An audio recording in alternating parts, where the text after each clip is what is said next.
In this video, I would like to talk about one of the most important part of learning language, learning a new language. There was two very important essentials of my English learning process that was very important for me. The first thing is I need to keep my English learning process as simple as possible. Learning English or learning any kind of language needs to be very easy.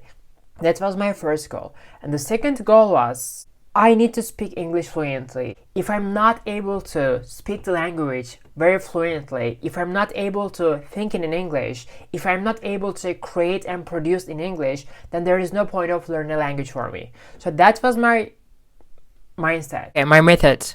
Throughout my whole learning English process, from the very first day to this day, this is how I learned English in order.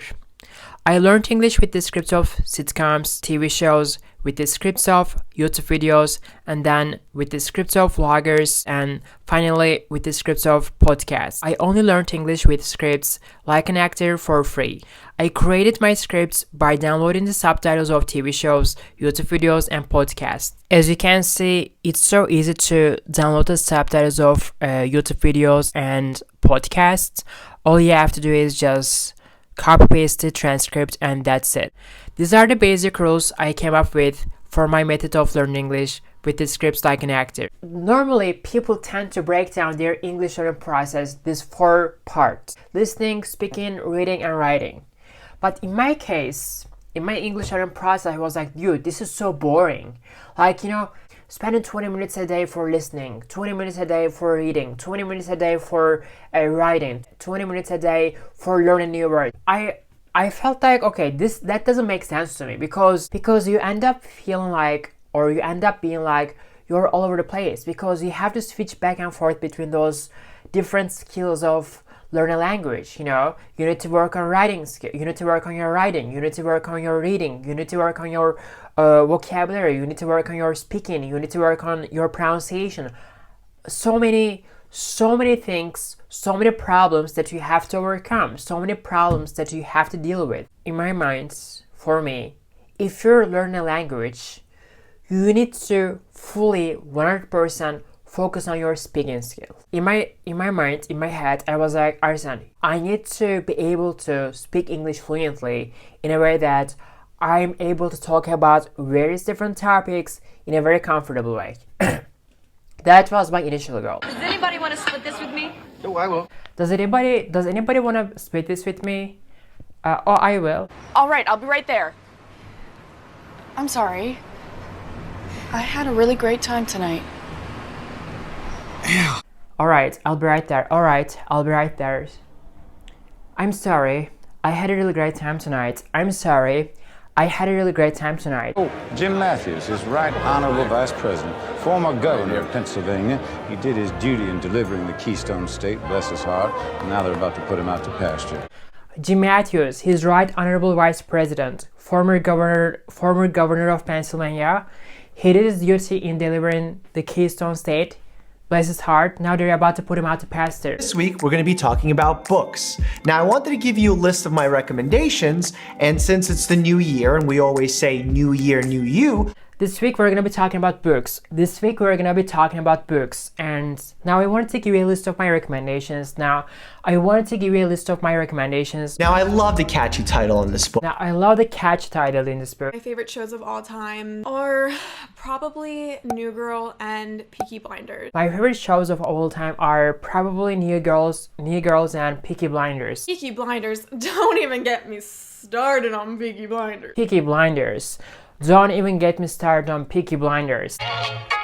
On my way to the gym, you might notice how fresh I look this morning. Candace's mother slept over last night and took care of the baby. I wish that happened every night. On my way to the gym, you might notice how fresh I look this morning. Candace's mother slept over last night and took care of the baby.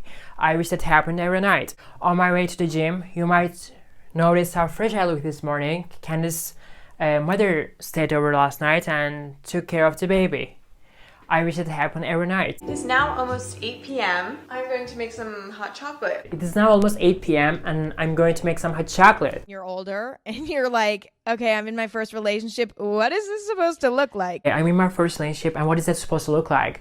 when you're older, you're like, okay, I'm in my first relationship, and what is that supposed to look like? So basically, breaking down your English learning process to like speaking, listening, reading, writing, grammar, shadowing, like almost 6 parts, 6 tasks, 6 different tasks that you have to deliver every single day is very boring. Once something starts to feel like a task, you have a tendency to give up. So basically, I knew that, breaking down my English learning process to, like 5-6 different parts wasn't gonna work for me. So in order to learn a language with TV shows, how can you learn a language with TV shows, with movies, with YouTube videos, with vloggers, with podcasts in the best way possible, in the easiest and the efficient way possible? That's the question. You learn a language with TV shows. It's obviously the easiest ways of learning language with TV shows. In order to learn a language with TV shows, you need to get the scripts of those TV shows. You need to get the subtitles of TV shows, because I was like, dude, I can write down every single line of the characters. I can write down every single one of those words, because it will take me ages just to write down the lines that I see in TV shows. And I thought to myself, okay, since I can't write down every single one of those lines that I see in TV shows, I need to get the subtitles of those TV shows. I got the subtitles of the TV show, right?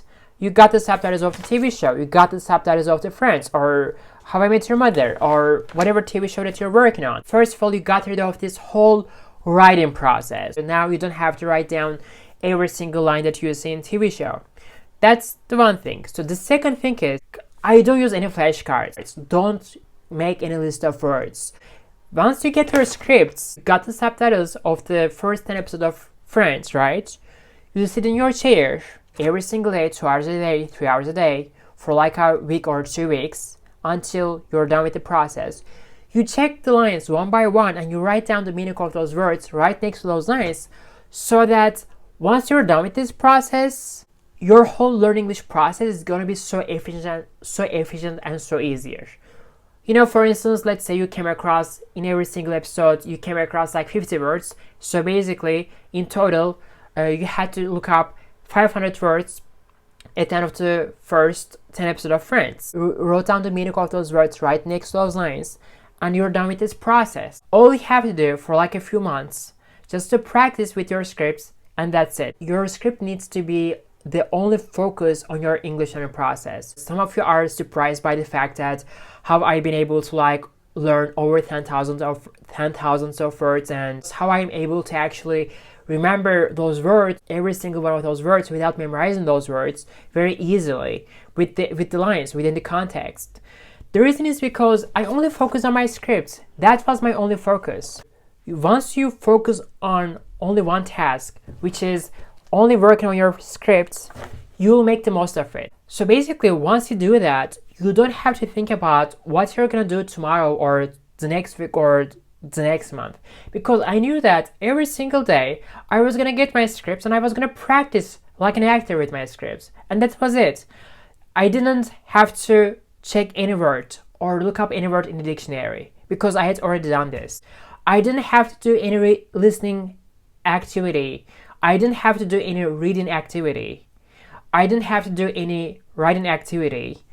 I didn't have to do any grammar. I didn't have to work on my grammar, because while I was working on my scripts, I was getting more and more familiar with different grammar structures, and that helped me to improve my comprehension in a very natural way, and that helped me to basically learn words within the context in the most natural way, and that basically helped me to become more and more fluent and to start to speak English fluently. Basically, it was so simple for me. All I had to do was to practice with my scripts 2 hours a day, 3 hours a day, and that was it.